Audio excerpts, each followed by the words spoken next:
we'll do the live thing first. Like,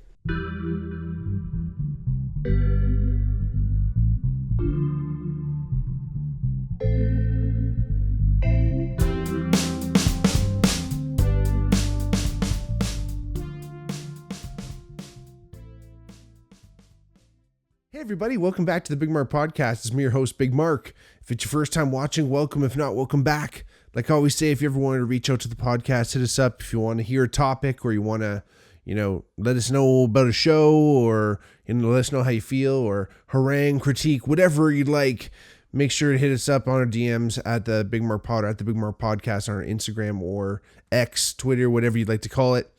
You can also leave a comment under the videos on YouTube if you're watching there. And if you aren't already, subscribe to our channel there, and you can like the channel or like each video and subscribe to the channel so you know when the videos are coming, and follow along. And like I said, reach out any way you'd like. Even if you wanted to come on the podcast, I'm always looking for new guests. Love to have new guests in the new studio. Again, welcome back. Episode 2 in the new studio. Feeling a little bit more comfortable, trying slightly new different angles here, so bear with me if you're watching. It should sound the same, though. But again, thank you all for being here. I really appreciate each and every one of you. Thank you for your support. Thank you for just being here, from watching and liking and interacting. If you did want to support the podcast, check out our Patreon, patreon.com/thebigmarkpod. There's a few different ways to donate there, but the best way you can always support the podcast is by telling a friend, letting someone know, even if it's just one person. Make sure they're cool, make sure they're down with the Bigmark podcast. But if you tell one person, we can double the podcast overnight. So again, thank you all for being here. Super excited to talk about today's episode. It's a really fun one. It's growing up in Hamilton.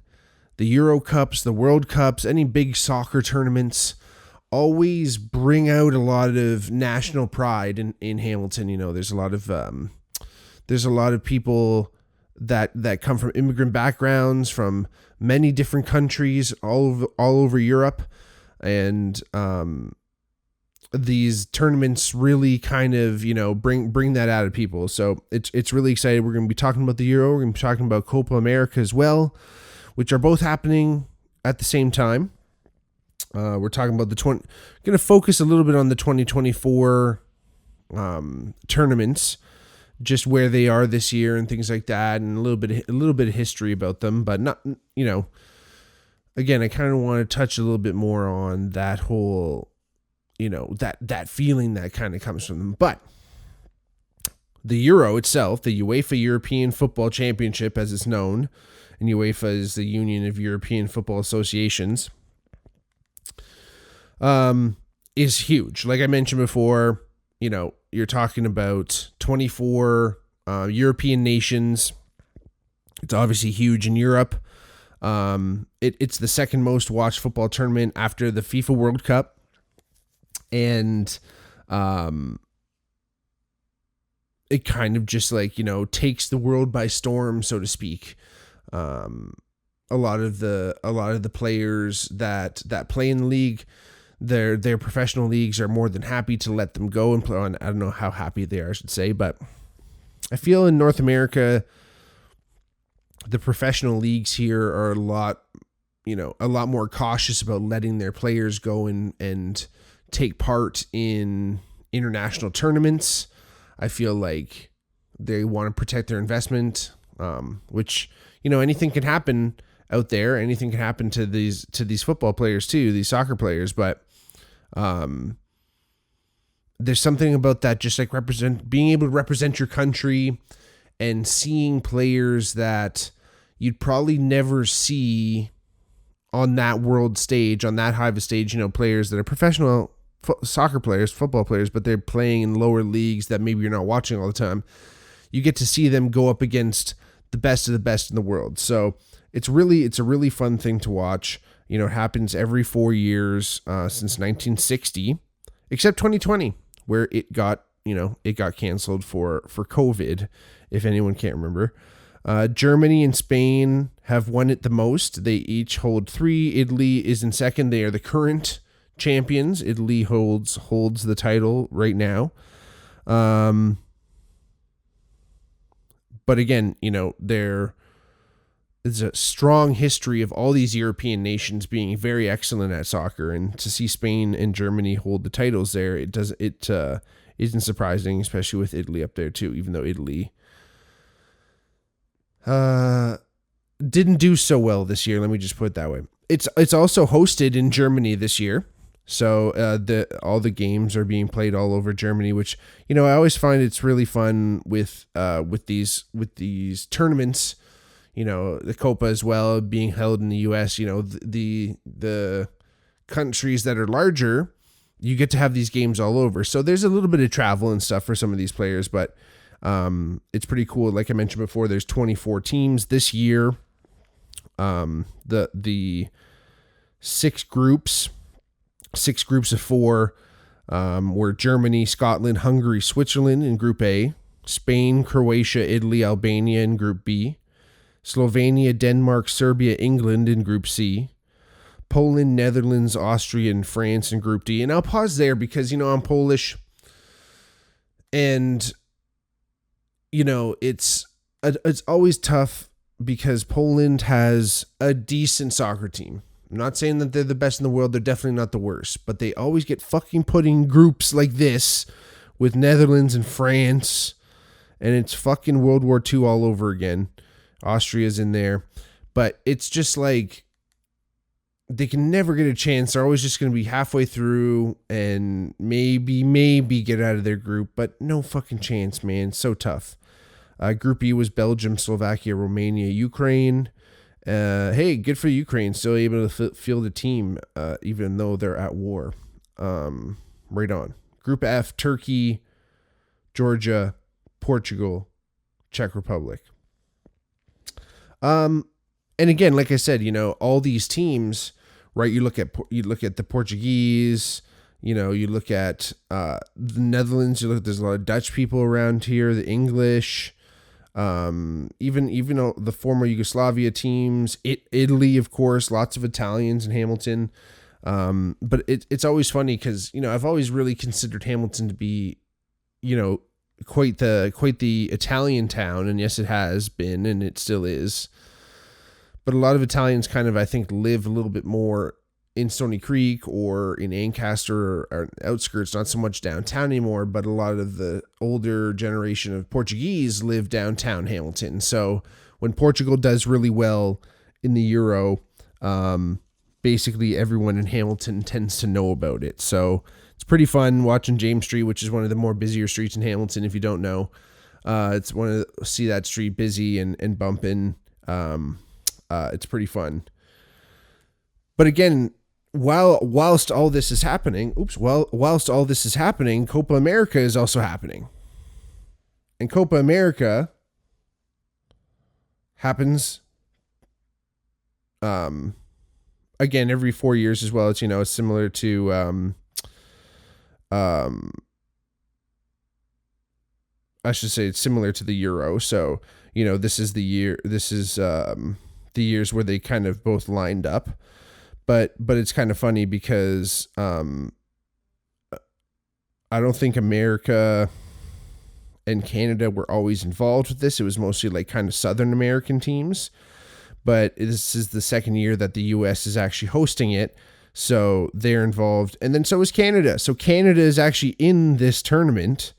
And everyone's fucking worried about, cheering for their teams that their grandfather, in the country that their grandfather was born in, or, maybe their parents, or maybe themselves. But yeah, Canada's up in there.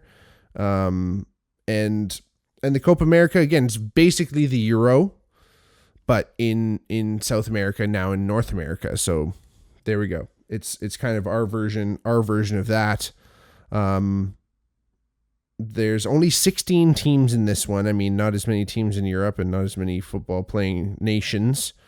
But the 16 teams are Argentina, Peru, Chile, and Canada. They're all in one group. And Canada actually made it through their first group. Tremendous.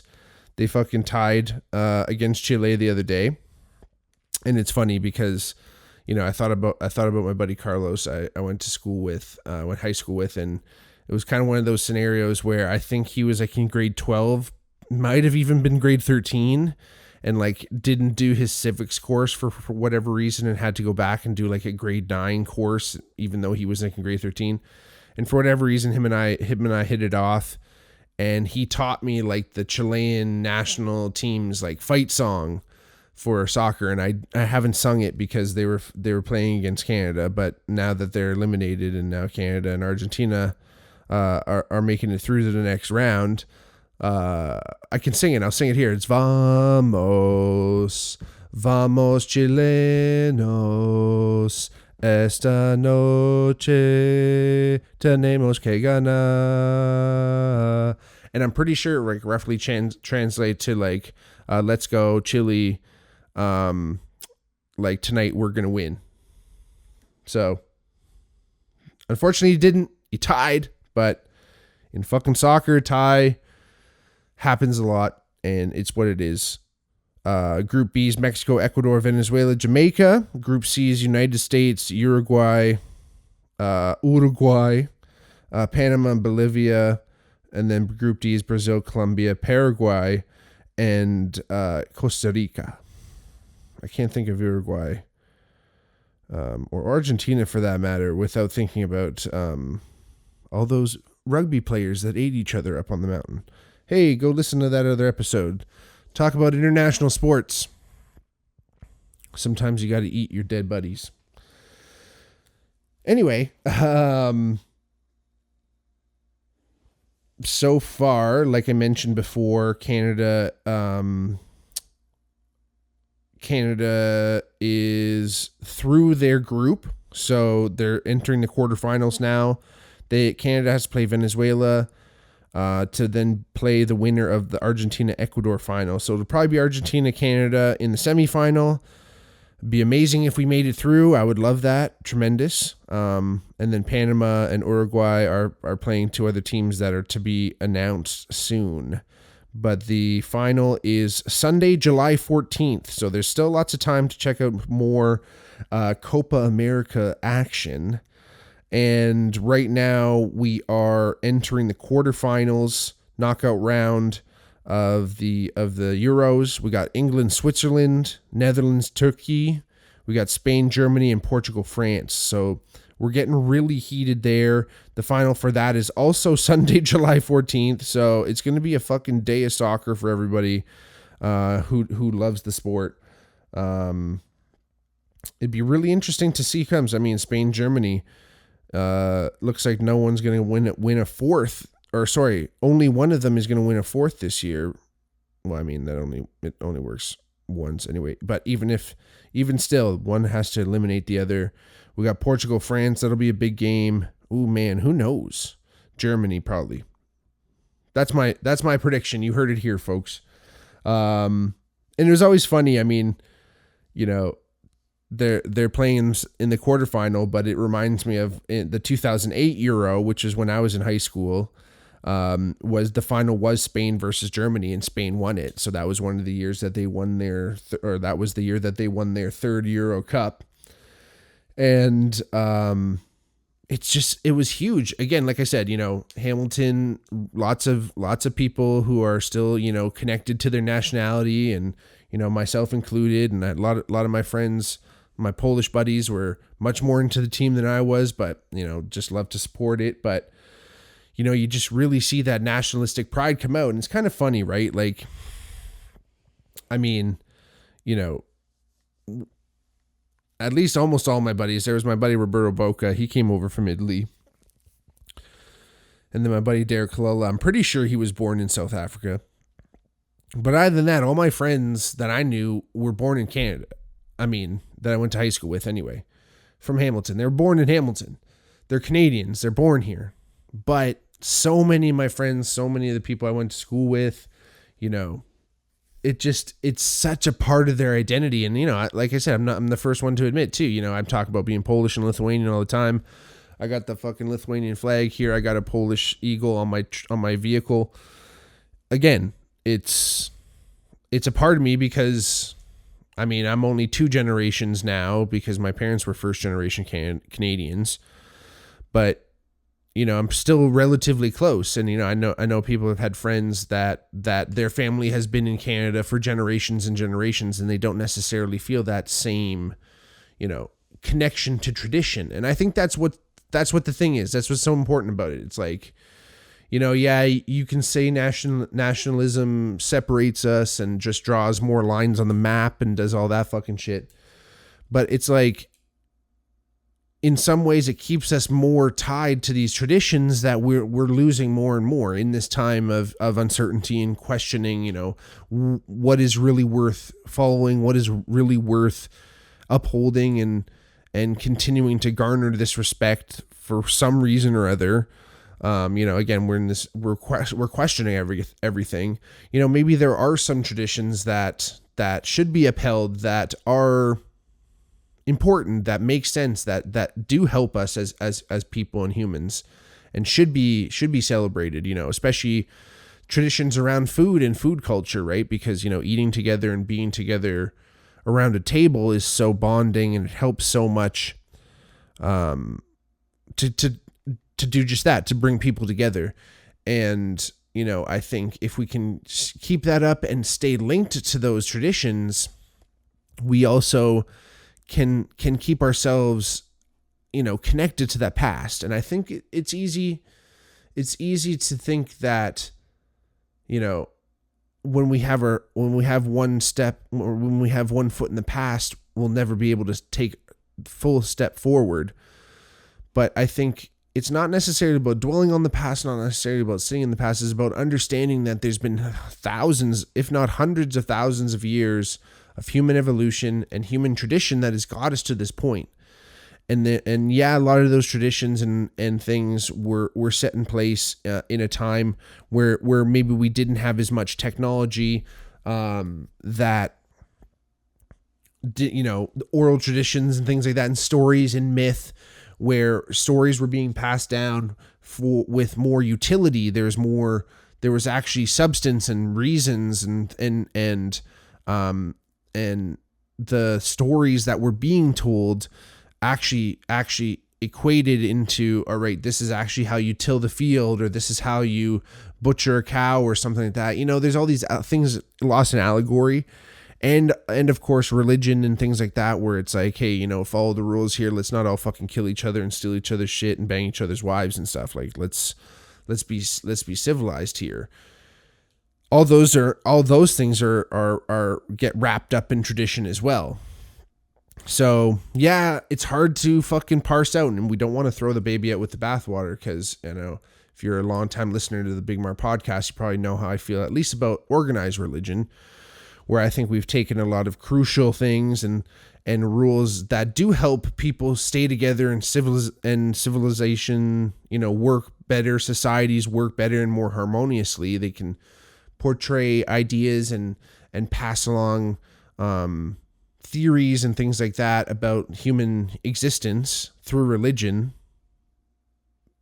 wonderfully, spirituality, things like that, meditations and golden rule and treating others as you want to be treated. You know what I mean? Like, that is so important. But I think human beings, being that, are fallible, and we got a hold of the power, and absolute power corrupts absolutely.